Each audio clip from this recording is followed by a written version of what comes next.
Assalamualaikum warahmatullahi wabarakatuh. Kami dari grup Unknown Head dari kelas L4602 gabungan 1 akan mempresentasikan untuk tugas besar kami. Nama saya Kamaludin Hadi dengan NIM 1102220002. Selanjutnya saya Firlana Dwi Putra dengan NIM 1102223162. Nama saya Febrian Ferdi dengan NIM 1102223070. Perkenalkan, nama saya Davis Dika Ramadan dengan NIM 1102223170.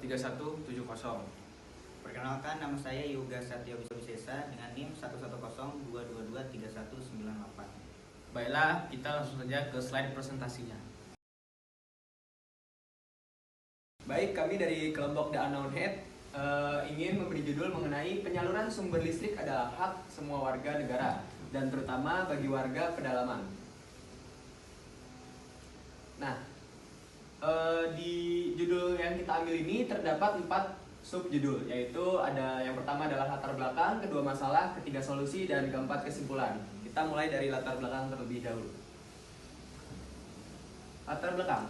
Seperti yang kita tahu, di sila 5 yaitu keadilan sosial bagi seluruh rakyat Indonesia. Oleh karena itu, kami melihat masih banyak adanya ketidakmerataan fasilitas di negara kita tercinta ini. Contohnya ketersediaan listrik, khususnya di wilayah pedalaman yang masih banyak belum terjangkau. Kemudian sub pokok yang kedua yaitu adalah masalah data yang kami peroleh bersumber dari Kementerian SDM yang menyebutkan bahwa masih terdapat 346 desa yang saat ini sama sekali belum tersentuh listrik di Indonesia. Dari jumlah itu, 276 desa berada di Papua, sisanya di Papua Barat. Hal ini menunjukkan bahwa energi yang paling krusial saja ketidakadilan masih terjadi. Maka kami berinovasi untuk mengolah sumber-sumber energi yang ada dan terbarukan menjadi energi listrik yang dapat digunakan sehari-hari, di mana hal tersebut untuk mengakomodasi masyarakat pedalaman dalam mewujudkan Indonesia maju. Melihat masalah yang disampaikan teman kita tadi, kami mengusulkan beberapa solusi untuk menyelesaikan masalah tersebut. Yang pertama, turbin angin. Angin yang dihasilkan pada dataran tinggi sangat besar sehingga dapat menjadi sumber utama untuk menghasilkan energi listrik. Namun, tidak menutup kemungkinan suatu saat angin berkurang, maka perlu menambahkan solar panel untuk penambahan sumber energi ramah lingkungan. Namun dari segi efisiensi sangat tidak memungkinkan di Indonesia, perlu membuka lahan yang luas untuk membangunnya, dan secara teori baling-baling tersebut sangat mengganggu dan perlu menggerakkan baling-baling sesuai arah datang angin. Inovasi yang kami buat dengan desain turbin angin seperti ini mampu diaplikasikan di tiap rumah karena tidak memerlukan lahan yang besar dan dapat berputar secara terus-menerus dari berbagai arah angin tanpa perlu memikirkan arah hembusan anginnya. Selanjutnya yaitu solar panel. Solar panel mampu diletakkan pada berbagai daerah. Hanya saja di kondisi tertentu seperti hujan yang berkepanjangan menyebabkan keefektifan tersebut menjadi kurang. Maka bisa disatukan oleh turbin angin sehingga penyaluran energi tetap berjalan. Untuk efisiensi sendiri, solar panel diletakkan di atap rumah. Berkemungkinan untuk jarang sekali solar panel tersebut dibersihkan. Sulitnya medan yang terjadi setelah hujan biasanya menempel debu, sehingga penyerapan elektron menjadi sedikit dan listrik yang dihasilkan menjadi berkurang. Untuk inovasi dari kelompok kami, pada solar panel terdapat penambahan lapisan terluar, di mana terdapat bahan seperti efek daun talas, sehingga debu tidak dapat menempel pada bagian panel surya yang dapat menghambat proses penyerapan energi panas yang akan menghasilkan listrik.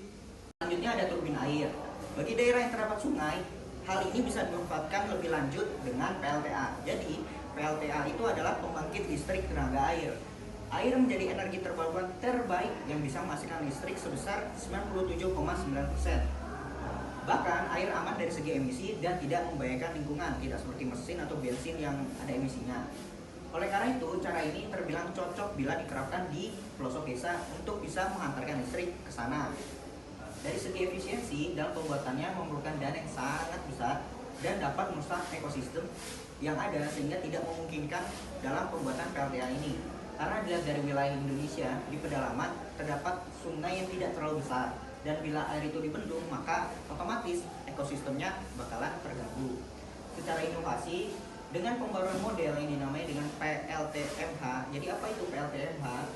Itu adalah pembangkit listrik tenaga mikrohidro, salah satu jenis pembangkit listrik yang menggunakan kinetik air untuk menghasilkan listriknya. Nah, PLTMH ini memanfaatkan aliran air yang berasal dari sungai atau aliran air lainnya untuk memutar turbin yang terhubung dengan generator listrik.